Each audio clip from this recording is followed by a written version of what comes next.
ఇంట్లో negative energies ఉన్నాయి and క్షుద్ర ప్రయోగాలు జరిగాయి, బ్లాక్ మ్యాజిక్ జరిగింది మా ఇంట్లో, ఇలాంటివన్నీ జరిగినాయి అని అనుకున్నప్పుడు ముందుగా మనము పిలిచే దేవుడు హనుమంతుడు.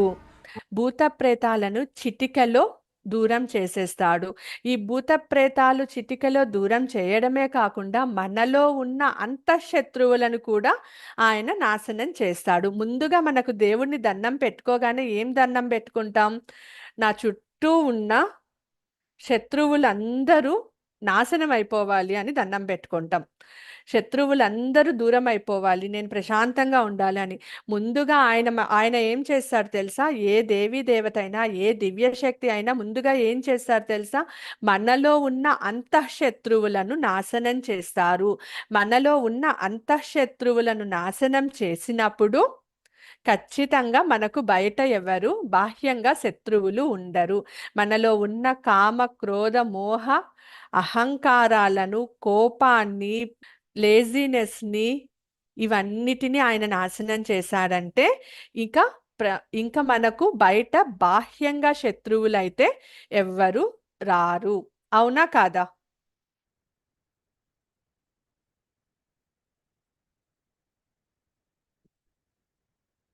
ఇందాక చెప్పాను కదా, ఈ నెగటివ్ ఎనర్జీస్ మన యొక్క ఆరా ఇలా ఉంటుంది. మన చుట్టూ తిరుగుతున్న దుష్ట శక్తులన్నీ ఇక్కడ హోల్స్ పడ్డాయి కదా మన ఆరాలోకి. ఎక్కడైతే హోల్ పడుతుందో అక్కడ నుంచి మనం లోపలికి వెళ్ళిపోదాము, వాళ్ళని అటాక్ చేద్దాము, వాళ్ళ ద్వారా నా కోరికలు తీర్చుకుందాము, నేను ఎవరెవరినైతే ఇబ్బంది పెట్టాలనుకున్నానో వాళ్ళ ద్వారా తీర్చుకుందాం అనేసి అవి ఎంటర్ అవుతుంది. సో ఇలాంటి హోల్స్ మనకు రాకుండా, ఇలాంటి చెడు శక్తులు మన లోపల ప్రవేశించకుండా ఉండాలంటే మనం ఆరా క్లెన్స్ చేసుకుంటూ ఇక్కడ చూపించిన విధంగా పాజిటివ్ ఎనర్జీస్తో ఉండాలి. నెగటివ్ ఎనర్జీస్ని క్లియర్ చేయడానికి, అలానే భూత ప్రేత పిశాచ డాకిని శాకిని శక్తులు మన చుట్టూ ఉన్నదాన్ని వధించడానికి, అలానే చెడు ఆత్మలకు ముక్తిని కల్పించడానికి హనుమంతుల వారికి కూడా మంత్రము ఉందన్నమాట. ఆ మంత్రాన్ని ఇప్పుడు మనం అర్థం చేసుకొని దాన్ని మీరు కూడా నేర్చుకోండి. ఫస్ట్ 3 మంత్రాలు ఇచ్చానండి ఇక్కడ. ఫస్ట్ చిన్న మంత్రం నుంచి వేరే దానికి వెళ్తాం. ఈ మంత్రము హనుమంతుణ్ణి పూజించామంటే మనకు రుణ విముక్తి జరుగుతుంది. వెంటనే ఒకసారి 20 సార్లు 21 సార్లు చెప్పేయగానే రుణ విముక్తి అయిపోతుందా అంటే కాదు. మన అండ్ పరీక్షించడానికి చేస్తాము అని అంటే అస్సలు జరగదు. మీరు ఏ మంత్రం చేసినా, ఏ శక్తిని ఆహ్వానించినా భక్తితో ఆహ్వానిస్తేనే వాళ్ళు మనల్ని కరుణిస్తారు. అంతేగాని ఓహో చెప్పారా చేద్దాంలే, చేస్తే జరుగుతుందా లేదా చూద్దామంటే ఫస్ట్ టైం జరగాలి అనేసి మీకు నేనున్నాను అని చూపించడానికి జరుగుతుంది. తరువాత నుంచి మీకు బుద్ధి తెప్పించడానికి ఆ శక్తులు ప్రయత్నిస్తాయి. ఫస్ట్ రుణ విమోచన జరగడానికి ఓం హం. హం అనేది హనుమంతుని యొక్క బీజ మంత్రం. హనుమతయే రుద్రాత్మకాయం హుం ఫట్. హనుమంత, రుద్రావతార స్వరూప, నేను నిన్ను వేడుకుంటున్నాను, నా యొక్క అప్పులు అన్నీ తీరిపోవాలి.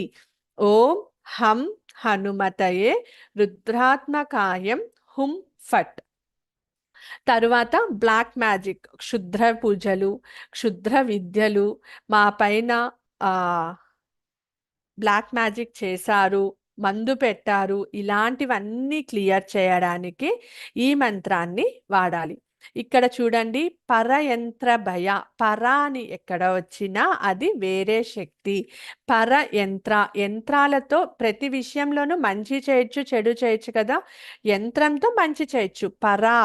చెడు శక్తిని నిక్షిప్తం చేసిన యంత్రాల ద్వారా పరమంత్రం, క్షుద్ర పూజలతో, క్షుద్ర మంత్రాలతో మనల్ని బాధ పెడుతున్న మంత్రాల ద్వారా పడే భయాన్ని, పరతంత్ర తంత్రాల వల్ల పడే భయాన్ని, విద్య మంచికి కాకుండా చెడుకి చేస్తున్న విద్య ద్వారా వచ్చే భయాన్ని హరిమర్కట మహామర్కటాయ. మర్కటం అంటే ఆంజనేయ స్వామి పేరు కాబట్టి, మహామర్కటాయ హనుమంత, నేను నిన్ను వేడుకుంటున్నాను. పరయంత్రాల వల్ల వచ్చే భయం, పరమంత్రాల వల్ల వచ్చే భయం, పరతంత్రాల వల్ల వచ్చే భయం, పరా విద్యల వల్ల వచ్చే భయాన్ని ఈ క్షణమే నాశనం చెయ్యి. చేదయ చేదయ అంటే నాశనం చెయ్యి. మరి ఎలా నమస్కారం చేసుకోవాలి? గురువులను ఆహ్వానించాలి, సీతారామ లక్ష్మణులను ఆహ్వానించాలి, హనుమంతుని ఆహ్వానించాలి. మన సంకల్పము పూర్తిగా దృఢ విశ్వాసంతో స్వామివారి పాదాల ముందర పెట్టి ఈ మంత్రాన్ని 108 సార్లు జపం చేయాలి. చేసిన తరువాత, తండ్రి నాకు వచ్చిన ఇబ్బందిని నీ పాదాల దగ్గర పెడుతున్నాను. వీటిని చెడుగా మా దగ్గరికి పంపించిన వాళ్ళకి బుద్ధి చెప్తూ, ఆ చెడు శక్తులకి కూడా బుద్ధి చెప్తూ వాళ్ళని మంచి దారిలో పెట్టాలని నేను మిమ్మల్ని వేడుకుంటున్నాను అనేసి స్వామివారికి నమస్కారం చేసుకోవాలి. ఇంకొకటి, బ్లాక్ మ్యాజిక్కే కాదు, మన చుట్టూ చాలా దివ్య ఆత్మలు తిరుగుతున్నాయి, చెడు ఆత్మలు తిరుగుతూనే ఉన్నాయి. మరి దివ్య ఆత్మలు అయితే మనకు శక్తిని ప్రసాదిస్తాయి. అవి దగ్గరికి రాగానే మనకి ఈరోజు బాగుందని అనిపిస్తుంది. అదే చెడు ఆత్మలు దగ్గరికి వస్తే భయం భయంగా, కోపంగా, ఫ్రస్ట్రేషన్ రావడము, ఇతరులని అరవడము, ఇలాంటివన్నీ చేస్తూ ఉంటాం. ఏం నీకు ఈరోజు దెయ్యం పట్టిందా, పిచ్చి పట్టిందా, పిచ్చి పట్టిన దానిలాగా ఎగురుతున్నావు, నిన్న ఉన్నట్లు ఈరోజు లేవు, ఒక్క క్షణంలోనే మారిపోతున్నావు నువ్వు అనేసి అంటారు కదా.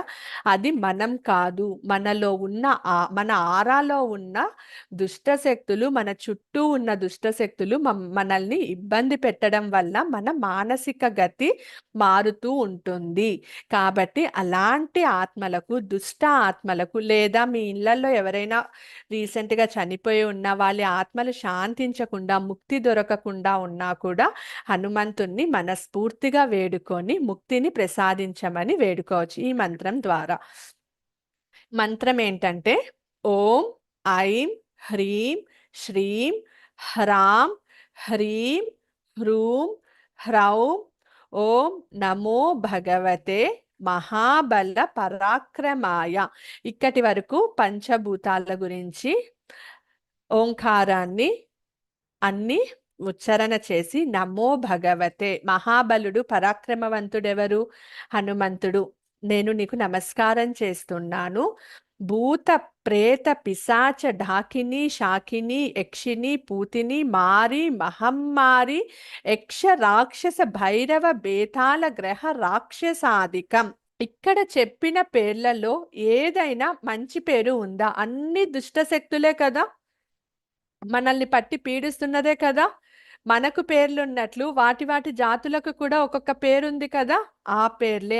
దీంట్లో కూడిన ఏ ఆత్మ అయినా కానీ ప్రతి ఆత్మకు క్షణేన, ఒక్క క్షణంలో హన్ హన్ భంజయ భంజయ, నాశనం చేయి, మారయ మారయ, రూట్స్ నుంచి పెకిలించి బయటపడేసేయి, నాశనం అయిపోవాలి. శిక్షయ వాళ్ళకి శిక్షను విధించి వాళ్ళ ఆత్మలో ఉన్న చెడుని వేర్లతో సహా తీసి బయటపడేసి వారికి ముక్తిని ప్రసాదించు అనేసి మనము హనుమంతుల్ని ఈ మంత్రం ద్వారా వేడుకుంటున్నాం.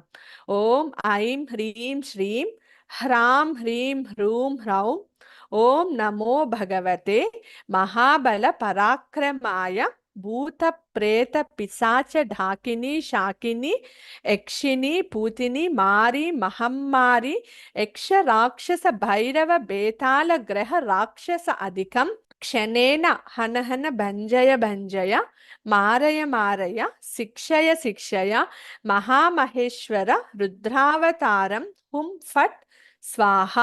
అందరికీ ఆ హనుమాన్ ఆశీస్సులు నిత్యం ఉండాలని మనస్ఫూర్తిగా కోరుకుంటున్నాను. ఓం శ్రీ గురుభ్యో నమః. ఓం శ్రీ మాత్రే నమః. స్వస్తి.